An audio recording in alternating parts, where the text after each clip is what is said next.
Praise the lord. Journey with Jesus week 6 వీక్షిస్తున్న మీ అందరికీ నా ప్రభువైన యేసుక్రీస్తు వారి నామంలో వందనాలు తెలియజేస్తున్నాను. అందరూ బాగున్నారని ఆశిస్తున్నాను. అందరూ కలిసి నాతో ఈ యొక్క జర్నీలో పాల్గొని దినదినము ప్రతి వారము ప్రతి ఒక్కరూ దేవునితో కలిసి ఆ యొక్క ప్రయాణాన్ని అభివృద్ధి పరుచుకుంటున్నారని, దేవునితో ఆ యొక్క ప్రత్యేకమైన సంబంధాన్ని ఏర్పరచుకుంటున్నారని ఆశిస్తున్నాను. ఈ వీక్ 6 ప్రేయర్ని స్టార్ట్ చేసుకుందాం. చిన్న ప్రేయర్తో ముందుకు వెళ్దాం. పరిశుద్ధుడా మా తండ్రి దేవానికి వందనాలు, స్తోత్రాలయ్యా. గడిచిన కాలం అంతా మమ్మల్ని కాచి కాపాడి నీ యొక్క రెక్కల కింద భద్రపరుస్తున్నందుకు నీకే వందనాలు. ఈ యొక్క వీక్ 6లోకి మమ్మల్ని నడిపిస్తున్నందుకు నీకే వందనాలు. ఆగిపోకుండా ఈ యాత్రలో మమ్మల్ని ముందుకు బలపరుస్తూ క్షేమంగా ముందుకు తీసుకెళ్తున్నందుకు, మమ్మల్ని బలపరుస్తున్నందుకు, మా ప్రార్థన జీవితాలను అభివృద్ధి పరుస్తున్నందుకు నీకే వందనాలు తండ్రి, స్తోత్రాలు. మమ్మల్ని ఇంకనే బలపరచండి. ఈ యొక్క ప్రార్థన ప్రారంభిస్తుండగా నీ ఆత్మతో మమ్మల్ని నింపి ప్రభా, కేవలం నీవు మాత్రమే మహిమ పొందాలి. ప్రభా, మేము తగ్గించబడాలి, నీవు హెచ్చించబడాలయ్యా. మా యొక్క ఆత్మీయతను, మా యొక్క విశ్వాస జీవితమును అభివృద్ధిపరిచి నీ శక్తితో నింపి ఈ యొక్క పరిచర్యను అంతను దీవించి ఆశీర్వదించి ఈ యొక్క అంతవరకు ప్రభానైనా మీరు నడిపించి మమ్మల్ని బలపరచమని నేచుడని యేసుక్రీస్తు నామములో అడిగి వేడుకుంటున్నాం తండ్రి, ఆమేన్.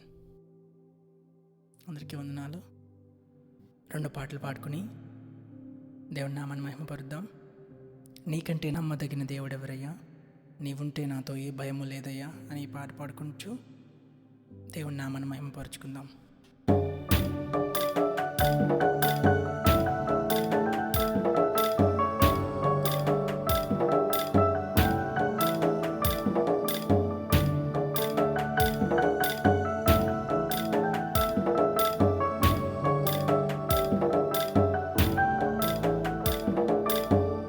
నీకంటే నమ్మదగిన దేవుడెవరయ్యా, నీవుంటే నాతో ఏ భయము లేదయ్యా. నీకంటే నమ్మదగిన దేవుడెవరయ్యా, నీవుంటే నాతో ఏ భయము లేదయ్యా. మేలు కొరకే అన్నీ జరిగించు యేసయ్యా, కీడు వెనకే ఆశీర్వాదం పంపుతావయ్యా. మేలు కొరకే అన్నీ జరిగించు యేసయ్యా, కీడు వెనకే ఆశీర్వాదం పంపుతావయ్యా. నీకంటే నమ్మదగిన దేవుడెవరయ్యా, నీవుంటే నాతో ఏ భయము లేదయ్యా. నీకంటే నమ్మదగిన దేవుడెవరయ్యా, నీవుంటే నాతో ఏ భయము లేదయ్యా.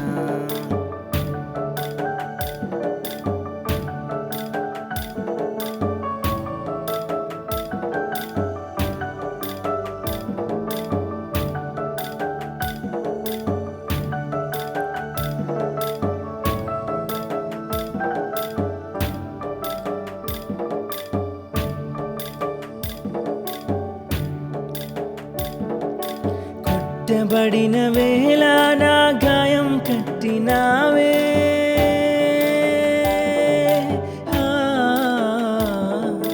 కొట్టబడిన వేళ నా గాయం కట్టినావే. బాధించిన స్వస్థపరిచేది నీవే, బాధించిన స్వస్థపరిచేది నీవే.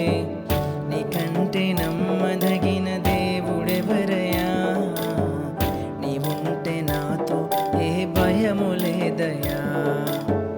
నీకంటే నమ్మదగిన దేవుడెవరయ్యా, నీవుంటే నాతో ఏ భయము లేదయ్యా.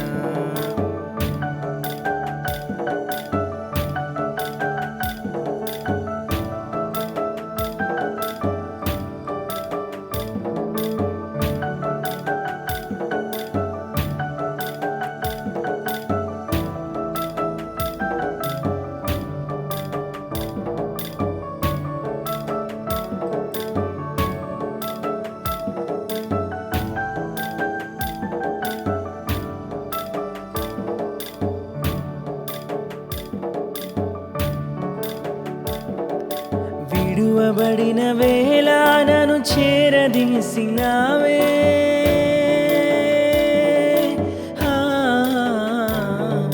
విడువబడిన వేళ నన్ను చేరదీసినావే.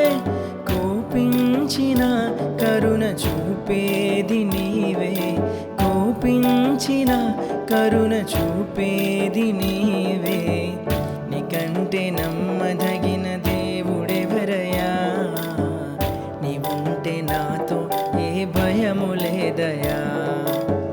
నీకంటే నమ్మదగిన దేవుడెవరయ్యా, నీవుంటే నాతో ఏ భయము లేదయా.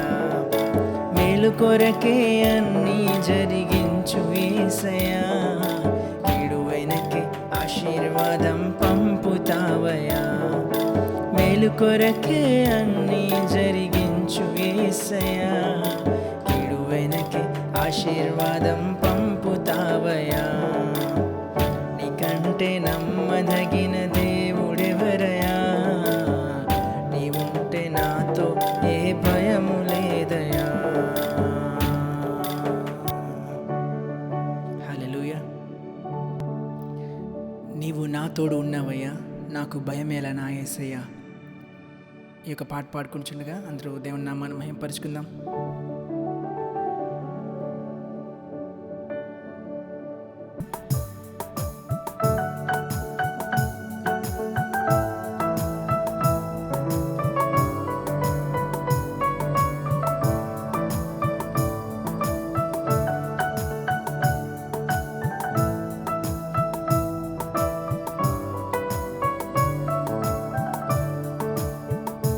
నీవు నా తోడు ఉన్నావయ్యా, నాకు భయమేల నా యేసయ్యా. నీవు నాలోనే ఉన్నావయ్యా, నాకు దిగులేల నా మెస్సయ్యా. నీవు నా తోడు ఉన్నావయ్యా, నాకు భయమేల నా యేసయ్యా. నీవు నాలోనే ఉన్నావయ్యా, నాకు దిగులేల నా మెస్సయ్యా. నాకు భయమేలా, నాకు దిగులేలా, నాకు చింతేలా, నాకు భీతియేలా. నీవు నా తోడు ఉన్నావయ్యా, నాకు భయమేలా నా యేసయ్యా. నీవు నాలోనే ఉన్నావయ్యా, నాకు దిగులేలా నా మెస్సయ్యా.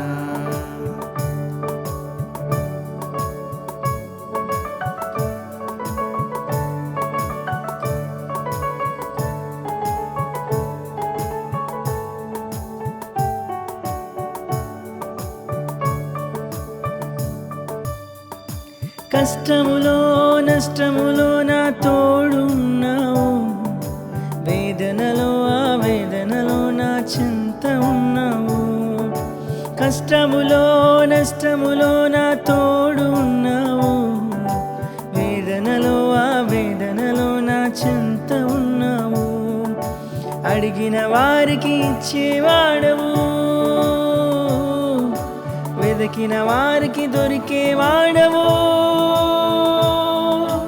అడిగిన వారికి ఇచ్చేవాడవు, వెదకిన వారికి దొరికేవాడవు. తట్టిన వారికి తలుపులు తెరిచే దేవుడవు, తట్టిన వారికి తలుపులు తెరిచే దేవుడవు.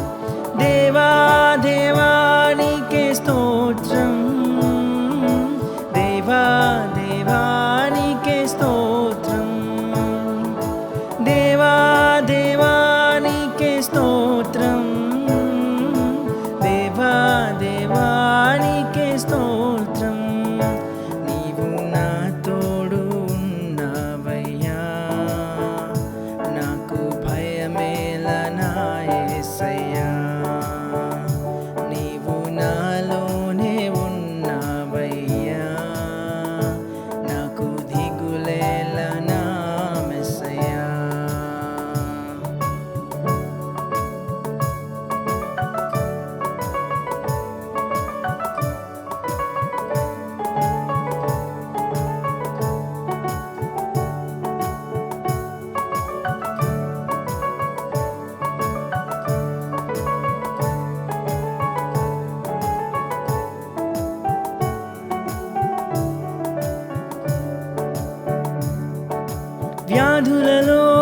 బాధలలో ఊరటనిచ్చావు, రక్షణలో సంరక్షకుడై ధైర్యం పంచావు. వ్యాధులలో బాధలలో ఊరటనిచ్చావు, రక్షణలో సంరక్షకుడై ధైర్యమునిచ్చావు. నేనే సత్యం అన్న దేవా, నేనే మార్గం అన్న దేవా, నేనే సత్యం అన్న దేవా, నేనే మార్గం అన్న దేవా, నేనే జీవము అని పలికిన దేవా, నేనే జీవము అని పలికిన దేవా. దేవా దేవా నీకే స్తోత్రం, దేవా దేవా నీకే స్తోత్రం, దేవా దేవా నీకే స్తోత్రం, దేవా దేవా నీకే స్తోత్రం. నీవు నా తోడు ఉన్నావయ్యా, నాకు భయమేల నా యేసయ్యా. నీవు నాలోనే ఉన్నావయ్యా, నాకు దిగులేల నా మెస్సయ్యా. నీవు నా తోడు ఉన్నావయ్యా, నాకు దిగులేల నా యేసయ్యా. నీవు నాలోనే ఉన్నావయ్యా, నాకు దిగులేల నా మెస్సయ్యా. హల్లెలూయా. ప్రార్థన చేసుకుని వాక్యంలోకి వెళ్దాం. పరిశుద్ధుడా మా దేవానికి వందనాలు, స్తోత్రాలు చెల్లిస్తున్నాను తండ్రి. ఇంతవరకు జరిగిన పాటల్లో ఆరాధనలో మీరున్నారు ప్రభా. నేను ఈరోజు వాక్యంలోకి వెళ్ళబోతుండగా నేను మాట్లాడబోయే ప్రతి మాటలో మీరుండి నీ ఆత్మశక్తిని మాతో ఉంచి ప్రభా నాయన తప్పిదములు మాట్లాడకుండా ప్రభా నాయన నీ యొక్క జ్ఞానమును మాకు దయచేసి ప్రభా నాన్న మాలో ఉన్న మాటలను ప్రభా నాయన మరుగుపరిచి నీ యొక్క జ్ఞానము నీ యొక్క మాటలు ప్రభా నాయన నా నోటి నుండి వచ్చేలా సహాయం దయచేసి ప్రభా వినిచున్న ప్రతి వారికి ప్రభా నాయన వినే జ్ఞానమును హృదయంలో ఏర్పరచుకునే జ్ఞానమును దయచేసి ప్రతి ఒక్కరి మనసులు మార్చుకోవడానికి సహాయం దయచేయండి. ఈరోజు నాతో మాట్లాడి ప్రతి ఒక్కరి హృదయములను తిప్పి నీకు ఇంకా దగ్గరగా జీవించడానికి సహాయం దయచేసి కృపచేతి నింపండి. ముఖ్యంగా నీ ఆత్మశక్తిని నీ ఆత్మ నడిపింపును మాకు దయచేయమని నేజుడని యేసుక్రీస్తు నామములో అడిగి వేడుకుంటున్నాం తండ్రి, ఆమేన్. అందరికీ వందనాలు. కొద్దిసేపు వాక్యాన్ని ధ్యానించుకుందాం. అయితే పోయిన వారము మనము ప్రార్థన యొక్క ప్రాముఖ్యతను, ప్రార్థన ద్వారా మనం ఏమి చేయించగలమో, దానియేలు యొక్క ప్రార్థన ద్వారా ఆ యొక్క ప్రాంతాన్ని, ఆ యొక్క రాజ్యాన్ని ఎలా అయితే కదిలింపగలిగాడో, హన్నా ఎలా అయితే ఆ యొక్క రోదన చేసి ప్రార్థన చేయడం వల్ల తన గర్భఫలమును పొందుకొని సమయంలో గొప్ప ప్రవక్తకు జన్మనిచ్చి ఆ యొక్క ప్రార్థన ద్వారా ఆమె కారణం ఎలా పొందుకుందో మనము పోయిన వారం ధ్యానించుకుందాం. అయితే ఈ యొక్క వారము మనము మన జీవితంలో కలిగిన శోధనలు, వాటి కారణాలు, దానిపై మనం ధ్యానించుకుందాం. ప్రతి ఒక్కరూ శోధనలు గుండా వెళ్తారు, విశ్వాసులు కానీ అవిశ్వాసులు కానీ. ప్రతి ఒక్కరూ రకరకాల శోధనలు, రకరకాల విధమైన కష్టాలు, రకరకాల బాధలతో తమ జీవితాల్లో జీవిస్తూ ఉంటారు. కష్టాలు లేకుండా ఏ మానవుడు ఉండడు. అయితే ఈ యొక్క శోధనలకు, ఈ యొక్క ట్రయల్స్కి ముఖ్యమైన కారణాలు ఏమిటో మనం పరిశుద్ధ గ్రంథం నుంచి, పరిశుద్ధ గ్రంథంలో అనేకమైన వ్యక్తులకు కలిగిన యొక్క శోధనల కారణాలు ఏంటో మనము ధ్యానించుకొని ముందుకు వెళ్దాం. అయితే ముఖ్యంగా మనకి శోధనలు కలగడానికి ప్రాముఖ్యమైన కారణం మనం చేసిన తప్పిదములు. Because of our own mistakes మనము ఆ యొక్క శోధనలు అనేది మనం చూస్తూ ఉంటాం. అయితే పరిశుద్ధ గ్రంథం నుంచి మనం చూసుకున్నట్లయితే దావీదునకు దేవుడు ఆ యొక్క స్థానమునిచ్చి ఉన్నతమైన రాజ్యంలో ఒక రాజుగా నిలబెట్టి మంచి స్థానమును దేవుడు దావీదుకి ఇచ్చినప్పుడు దావీదు దేవుడిని ఎంతో ప్రేమించాడు. అలాగే దేవుడు కూడా దావీదుని ఎంతో ప్రేమించాడు. దేవుడు అంటాడు కదా, దావీదు నా హృదయానుసారుడని. అటు రీతిగా దావీదు కూడా ఎంతో దేవుడిని ఆరాధించి ప్రేమించే మనసు కలిగిన వాడు. అయినప్పటికీ ఒకానొక పాయింట్లో దావీదు బెత్షెబా ఆమెపై, పరాయి స్త్రీపై ఆశపడి తనను పిలిపించుకొని ఆమెతో పాపం చేసి ఆమె యొక్క భర్త ఊరియాను చంపించి ఆ యొక్క గొప్ప పాపాన్ని తను మూటగట్టుకున్నాడు అనమాట. దేవునికి వ్యతిరేకమైన పని తను చేసి దేవుని యందు వ్యతిరేకిగా నిలిచాడు. అయితే ఆ యొక్క పాపం చూసిన తర్వాత దేవుడు కోపగించి దావీదుని శిక్షించాడు. అయితే దేవుడు దావీదుని శిక్షించాలనుకున్నాడు కానీ విడిచిపెట్టాలనుకోలేదు. ఎందుకంటే దేవుడు దావీదుని ఎందుకనో ప్రేమించాడు కనుక ఆ, ఆ దావీదు చేసిన తప్పుకు శిక్ష విధించి తనకు ఆ యొక్క బుద్ధి రావాలని ఆ యొక్క పని చేయాలని దేవుడు ఆ, దావీదుకు మొదటి పుట్టిన బెత్షెబాకు దావీదుకు కలిగిన మొదటి కుమారుడు 7వ రోజున చనిపోవడం మనం చూస్తాం. అటు రీతిగానే ఆ, దావీదు కుమారుడైన అబ్షాలోము దావీదుని చంపాలని అనేకమైన మార్లు ప్రయత్నిస్తూ మనం బైబిల్లో చూస్తూ ఉంటాం. దావీదు అనేకమైన శోధనల గుండా వెళ్ళడం, అనేకమైన కష్టాల గుండా వెళ్ళడం మనము బైబిల్లో చూస్తూ ఉంటాం. అయితే దావీదు చేసిన ఆ యొక్క పాపం వలన దావీదు అనేకమైన శ్రమలకు అనేకమైన కష్టాలకు గురయ్యాడు. దేవుని యందు వ్యతిరేకంగా చేసిన ఆ యొక్క పని వలన ఘోరమైన శ్రమలను, తన సొంత కుమారుని చేత మరణ భయం చేత అనేకమైన సార్లు పారిపోవడము, తప్పించుకుని తిరగడము అదంతా దావీదు జీవితంలో చూశాడు. అయితే కానీ దావీదు తన తప్పిదమును తెలుసుకొని దేవుని యందు అంగలార్చి ప్రార్థన చేసి తన పాపమును ఒప్పుకొని క్షమించమని దేవుని అడిగినప్పుడు దేవుడు అటు రీతిగానే దావీదుని క్షమించి మరలా తన రాజ్యంలో తనని రాజుగా మరలా చేయడం, తనకు మళ్ళీ బెత్షెబాతో తనకు సొలొమోను కుమారుని ఇవ్వడం మనం చూస్తాం. అయితే దావీదుని దేవుడు ఎంతగానో ప్రేమించాడు కనుక తనకు డిసిప్లైన్ నేర్పించాలనుకుని, తనకు శిక్షను విధించి గద్దించాలనుకుని ఆ యొక్క పని చేశాడనమాట. అయితే హెబ్రీయులు రాసిన పత్రిక 12వ అధ్యాయము 6వ వచనంలో ఇలా ఉంటుంది కదా, ప్రభువు తనను ప్రేమించు వారిని శిక్షించి తనను అంగీకరించు వారిని గద్దించునని.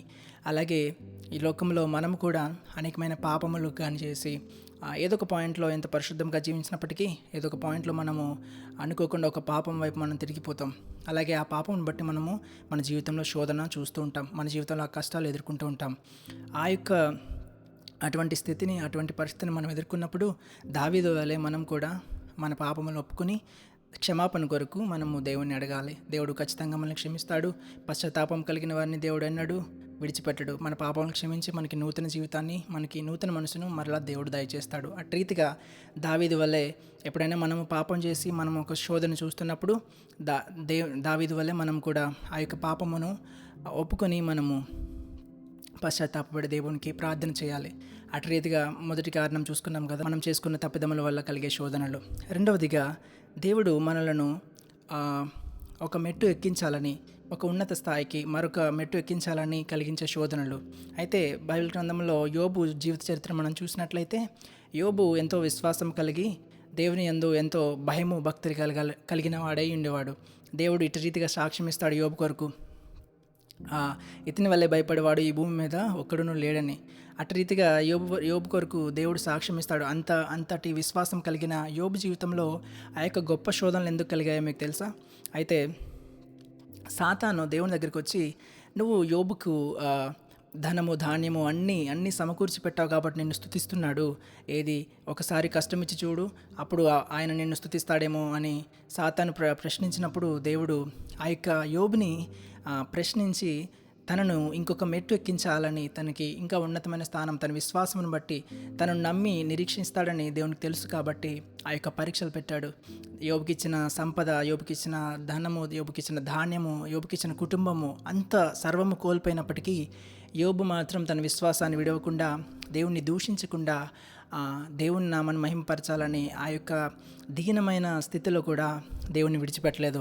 అటు రీతిగా దేవుని నామాన్ని హెచ్చించి యోబు ఇంకొక మెట్టు ఎక్కడం మనం చూస్తాం.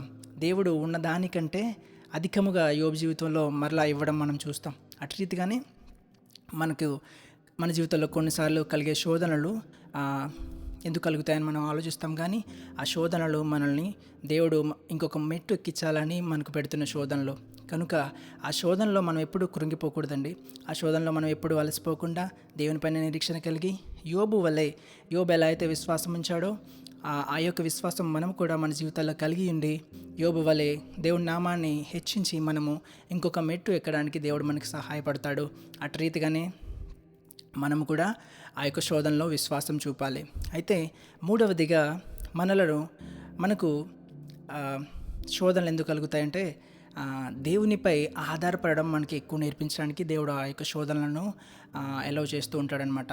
అయితే అపోస్తలుడైన పౌలు దేవుడిని అంగీకరించక ముందు దేవునికి వ్యతిరేకంగా పనులు చేస్తూ, దేవుడిని నమ్మిన వారిని చంపుతూ, దేవుడిని నమ్మిన వారిని హింసిస్తూ అనేకమైన పనులు చేస్తున్నప్పుడు దేవుడు పౌలుకు కనబడి పౌలుని ఎట్లయితే మార్చిన తర్వాత, అపోస్తలుడైన పౌలు ఆ యొక్క ఆత్మను పొందుకున్న తర్వాత అనేకమైన కార్యాలు చేయడం మనం చూస్తాం.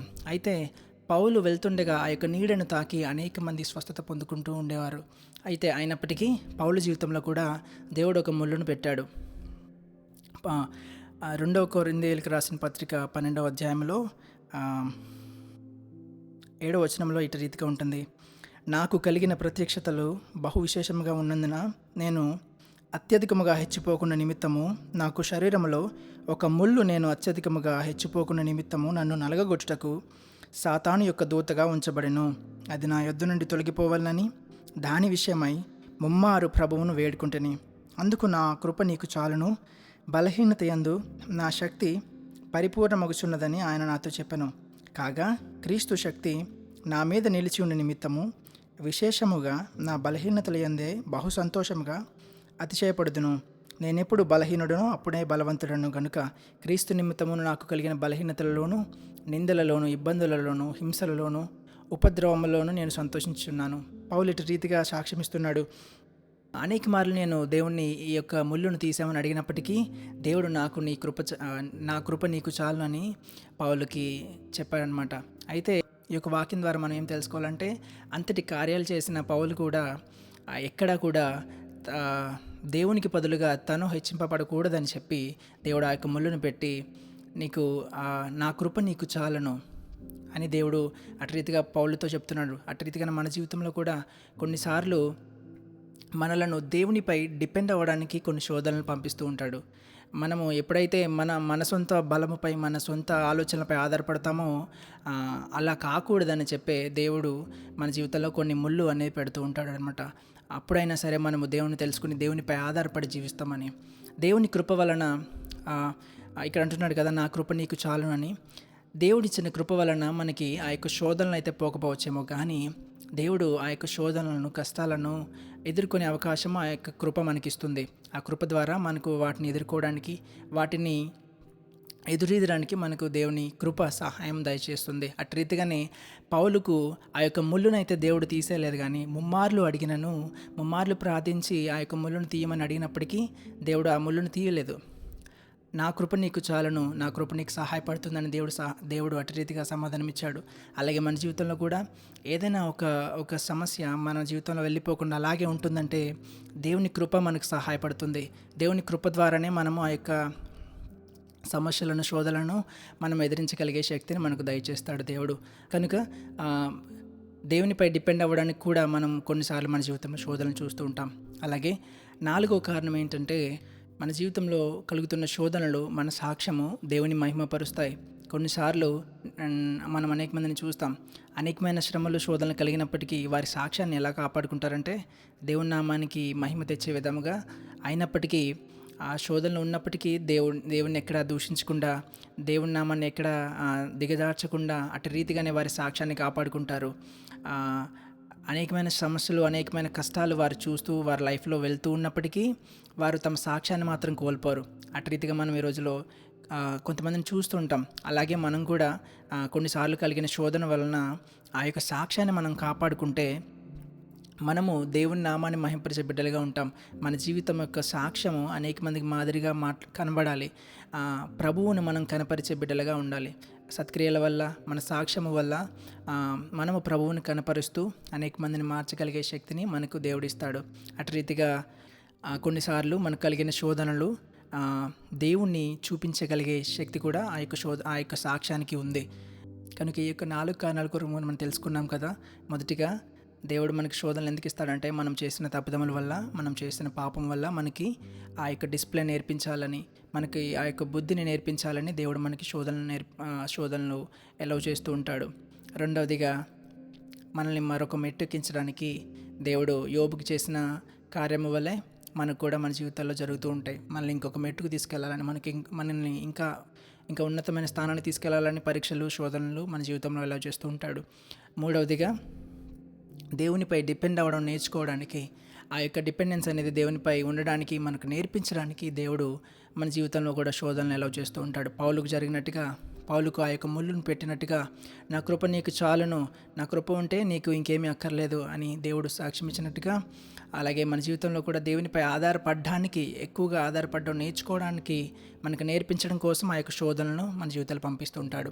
4వదిగా, మనము మన శోధనల ద్వారా మన సాక్ష్యాన్ని కాపాడుకుంటూ ఉంటే ఆ యొక్క సాక్ష్యము అనేక మందికి మాదిరిగా ఉండి ప్రభువుని కనపరుస్తుంది.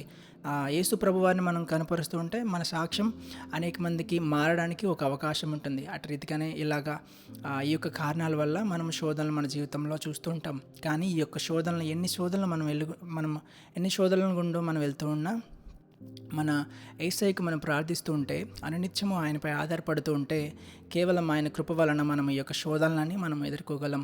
ఈ శోధనలను ఎదిరించి ఈ యొక్క లోకంలో మనము విశ్వాసమైన దారిలో మనం నడుస్తూ దేవుని యందు నిరీక్షణ కలిగి మనము ముందుకు సాగుతూ వెళ్ళొచ్చు. అటువంటి కృప దేవుడు పౌలుకి దయచేసిన కృప, నా కృప నీకు చాలు అన్నాడు కదా, అటు రీతిగా అట్టి కృప కూడా మనకు దేవుడు దయచేస్తాడు. మనం ప్రార్థించి మోకరించి పశ్చాత్తాపంతో మనం ప్రార్థించి అడిగినప్పుడు దేవుడు తన కృపను అందరి పట్ల ఉంచుతాడండి. అలాగే అటు రీతిగా మనం ఇంకనూ బలపడదాం. దేవుని కృప వలన మనల్ని మనం బలపరుచుకుంటూ ముందుకు నడుద్దాం. ప్రార్థన చేసుకుందాం. మా దేవ, మా యేసయ్య, నీకే వందనాలు, స్తోత్రాలు తండ్రి. ఈరోజు ప్రభువైనా శోధనలకు కారణాలు ఏమిటో ప్రభువైనా మేము ధ్యానించుకున్నాం. ప్రభు దావీదు జీవితంలో ఆ యొక్క చేసిన పాపం వలన శోధనలను ఎలా ఎదుర్కొని ప్రభువైనా తన సొంత బిడ్డని 7వ రోజు కోల్పోయాడు. తన సొంత కుమారుని ద్వారా ప్రభువైనా, తన సొంత కుమారుడే ప్రభువైనా దావీదును చంపాలని చూశాడు. అటువంటి శిక్షలను పొంది తను తెలుసుకుని ప్రభువైనా మరలా నీకు ప్రార్థించి పశ్చాత్తాపడి ప్రభువైనా నీ తట్టు తిరిగినాడు. అలాగే యోబు జీవితంలో ప్రభు ఒక మెట్టు ఎదగడానికి ప్రభువైనా ఆ యొక్క శోధనలను ప్రభువైనా సర్వం కోల్పోయినప్పటికీ నీ అందు విశ్వాసం ఉంచి, నీ అందు నిరీక్షణ కలిగి, నీ నామాన్ని మహిమపరిచి ఉన్నతమైన స్థానానికి యోబు వెళ్ళగలిగాడు. అటువంటి శోధనలు మేము ఎదుర్కొన్నప్పటికీ అయ్యా, ఆ శోధనలో మేము ప్రార్థించి పౌలు వలె ప్రభు మా జీవితంలో శోధన శ్రమ ఉన్నప్పటికీ నీ కృపతో ప్రభువైనా మేము వాటిని ఎదుర్కొనడానికి సంతోషంతో, ఆనందంతో ప్రభువైనా క్రీస్తును కలిగి ఉన్నందుకు నేను బలహీనుడినైనప్పటికీ బలవంతుడినని పౌలు ఎట్లా అయితే సాక్ష్యం ఇస్తున్నాడో అటు రీతిగా ప్రభువా మేము కూడా మా జీవితంలో బలహీనతలు ఉన్నప్పటికీ నిన్ను కలిగి ఉన్నాం కనుక బలవంతులము తండ్రి. మేము ఎల్లప్పుడూ బలవంతులమే. నీవు మా తోడు ఉండగా, నీ కృప మా తోడు ఉండగా అనుక్షణము మేము బలముతో నింపబడి ఉన్నాము తండ్రి. అలాగే ఈ యొక్క పరిచర్యలో ఈ యొక్క వీడియోస్ని చూస్తున్న ప్రతి ఒక్కరిని నీ యొక్క బలముతో నింపండి. ఎవరైతే బలహీనతతో శోధనలతో వెళ్తుండగా నీ కృప వారితో ఉంచి ఈ యొక్క లోకంలో ప్రభు వారు చూస్తున్న శోధనలను, శ్రమలను ఎదుర్కోవడానికి సహాయము దయచేయండి. ప్రతి ఒక్కరూ ప్రభు ఉన్నతమైన ప్రభానైనా నీ నామాన్ని మహిమపరిచే బిడ్డలుగా అందరినీ చేయండి దేవా. ఇక్కడ ఎవరు పడిపోకుండా నీ యొక్క నామాన్ని మహిమపరిచే బిడ్డగా, సాతానికి అవకాశం ఇవ్వకుండా నీ యొక్క నామాన్ని మహింపరిచే బిడ్డలుగా అందరినీ చేయండి తండ్రి. ఈ యొక్క పరిచయను ఇంకను బలపరిచి వీక్షిస్తున్న ప్రతి ఒక్కరిని దీవించి ఆశీర్వదించిన వారి కుటుంబాలతో తోడు నుండి నీ శక్తిని, నీ యొక్క ఆత్మ బలాన్ని అందరికీ దయచేయండి. నాకు తోడుగా ఉండండి. నన్ను నీ ఆత్మశక్తితో, నీ ఆత్మ బలంతో నడిపించి ఎటువంటి ఆటంకం రాకుండా ముందుకు నడిపించి సహాయము, శక్తిని దయచేయమని, ఈ పరిచర్య అంతరిని దీవించి ఆశీర్వదించమని, నీ నామానికే మహిమ, ఘనత, ప్రభావములు చెల్లించుకోమని నిత్యుడైన యేసుక్రీస్తు నామములో అడిగి వేడుకొంచున్నాం తండ్రి.